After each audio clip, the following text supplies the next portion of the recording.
Wild card ಮೂಲಕ Kannada Bigg Boss season 11ಕ್ಕೆ entry ಕೊಟ್ಟಿದ್ದ ಹಾವೇರಿಯ ಹಳ್ಳಿಹೈದ ಹನುಮಂತ ಇತಿಹಾಸವನ್ನೇ ಸೃಷ್ಟಿಸಿದ್ದಾರೆ. ಬಿಗ್ ಬಾಸ್ ಕನ್ನಡ 11ರ ಟ್ರೋಫಿ ಗೆಲ್ಲುವ ಮೂಲಕ ಬಿಬಿಕೆ ಕಪ್ ಗೆದ್ದ ಮೊಟ್ಟ ಮೊದಲ ವೈಲ್ಡ್ ಕಾರ್ಡ್ ಸ್ಪರ್ಧಿ ಎಂಬ ಗರಿಯೂ ಮುಡಿಗೇರಿಸಿಕೊಂಡಿದ್ದಾರೆ. Yes, Bigg Boss Kannada season 11 ಆರಂಭವಾದ 15 ದಿನಗಳ ನಂತರ ದೊಡ್ಡಮನೆಗೆ ಎಂಟ್ರಿ ಕೊಟ್ಟಿದ್ದ ಗಾಯಕ ಹನುಮಂತ ಲಮಾನಿ ಆರಂಭದಿಂದ ಕಡೆತನಕ ತಮ್ಮ ಸಮಚಿತ್ತದ ವ್ಯಕ್ತಿತ್ವವನ್ನು ಕಾಪಾಡಿಕೊಂಡು ಕರ್ನಾಟಕದ ಜನರ ಮನವನ್ನ ಗೆದ್ದಿದ್ದಾರೆ.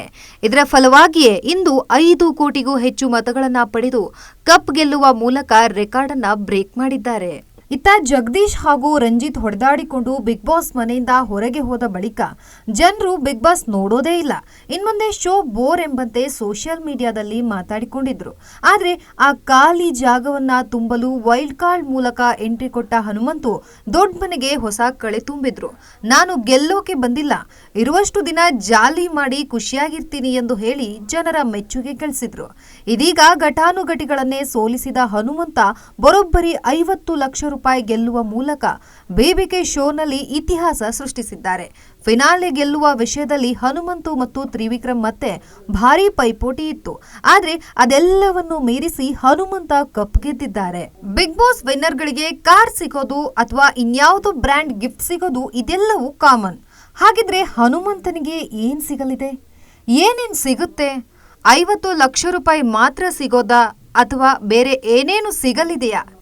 ಇಂಡಸ್ ಟಿಎಂಟಿ ವತಿಯಿಂದ ಹನುಮಂತ ಅವರಿಗೆ 10 ಲಕ್ಷ ರೂಪಾಯಿ ನೀಡಲಾಗಿದೆ. ಇದಲ್ಲದೆ ಲಕ್ಸುರಿ ಪಾಯಿಂಟ್ಸ್ ನೀಡುತ್ತಿದ್ದ ಜಾರಾಫ್ ವತಿಯಿಂದ ವಿನ್ನರ್ ಆಗಿರುವ ಹನುಮಂತುಗೆ 5 ಲಕ್ಷ ರೂಪಾಯಿ ನೀಡಲಾಗಿದೆ. ಇದಾದ ಬಳಿಕ ಕಾನ್ಫಿಡೆಂಟ್ ಗ್ರೂಪ್ನಿಂದ 50 ಲಕ್ಷ ರೂಪಾಯಿ ಕೊಡಲಾಗಿದೆ. ಬಹುಮಾನವಾಗಿ ಒಟ್ಟು 65 ಲಕ್ಷ ರೂಪಾಯಿ ಹಣವನ್ನ ಹನುಮಂತು ಅವರಿಗೆ ಸಿಕ್ಕಿದೆ. ಇನ್ನು ಇದರಲ್ಲಿ ಟ್ಯಾಕ್ಸ್ ಕಟ್ ಆಗುತ್ತೆ. ಮುಂದಿನ ದಿನಗಳಲ್ಲಿ ಹನುಮಂತುಗೆ ಯಾವುದಾದರೂ ಬ್ರ್ಯಾಂಡ್ ಕಾರ್ ಸಿಗುತ್ತಾ ಅಥವಾ ಇನ್ನೇನಾದರೂ ಹೊಸ ಉಡುಗೊರೆ ಸಿಗುತ್ತಾ ಅನ್ನೋದನ್ನ ಕಾದ್ ನೋಡ್ಬೇಕಾಗಿದೆ. ಸದ್ಯಕ್ಕಂತೂ ಅವರಿಗೆ ಇಷ್ಟು ಬಹುಮಾನ ಸಿಕ್ಕಿದೆ.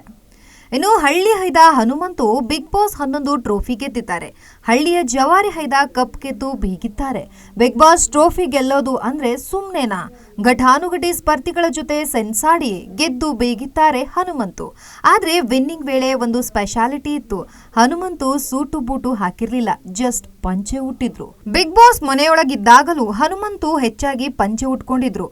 ಒಂದು ಸಿಂಪಲ್ ಪಂಚೆ, ಒಂದು ಶರ್ಟ್ ಹಾಕಿಕೊಂಡು ಇದ್ದ ಹನುಮಂತು ನಾನು ಎಲ್ಲೋ ಟಿವಿನಲ್ಲಿ ಕಾಣ್ತೀನಿ ಅನ್ನೋದಕ್ಕಿಂತ ಮನೆಯಲ್ಲಿದ್ದಂತೆಯೇ ತುಂಬಾ ನ್ಯಾಚುರಲ್ ಆಗಿದ್ರು. ಆದ್ರೆ ಅವರು ವಿನ್ನಿಂಗ್ ಸ್ಟೇಜ್ಗೂ ಪಂಚೆ ಹಾಕ್ತಾರೆ ಅಂತ ಯಾರೂ ನಿರೀಕ್ಷಿರ್ಲಿಲ್ಲ. ಹನುಮಂತು ಕಪ್ ಗೆಲ್ಲುತ್ತಿದ್ದಂತೆ ಅವರ ಮುಖದಲ್ಲಿ ಕಂಡ ಅಚ್ಚರಿ ನಿಜವಾಗ್ಲೂ ಗೆದ್ದನೆ ಎನ್ನುವಂತೆ ತೋರುತ್ತಿತ್ತು. ಸುದೀಪ್ ಕೈ ಎತ್ತಿ ವಿನ್ನರ್ ಘೋಷಣೆ ಮಾಡುತ್ತಿದ್ದಂತೆ ಸುದೀಪ್ ಕಾಲಿಗೆ ಬಿದ್ದ ಹನುಮಂತು ಗೆಲುವನ್ನು ಸಂಭ್ರಮಿಸಿದರು.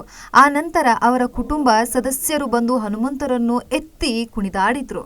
ಇದೀಗ ಕಪ್ ಮತ್ತು 50 ಲಕ್ಷ ರೂಪಾಯಿ ಹಣವನ್ನ ಗೆದ್ದ ಹನುಮಂತು ಅವರು ಬಿಗ್ ಬಾಸ್ ನಿಂದ ಬಂದ ಹಣದಲ್ಲಿ ಏನ್ ಮಾಡ್ತಾರೆ? ಅವರು ಮಾಡುವ ಮೊದಲ ಕೆಲಸ ಏನು ಅನ್ನೋದರ ಬಗ್ಗೆ ಎಲ್ಲರಿಗೂ ಕುತೂಹಲ ಇದೆ.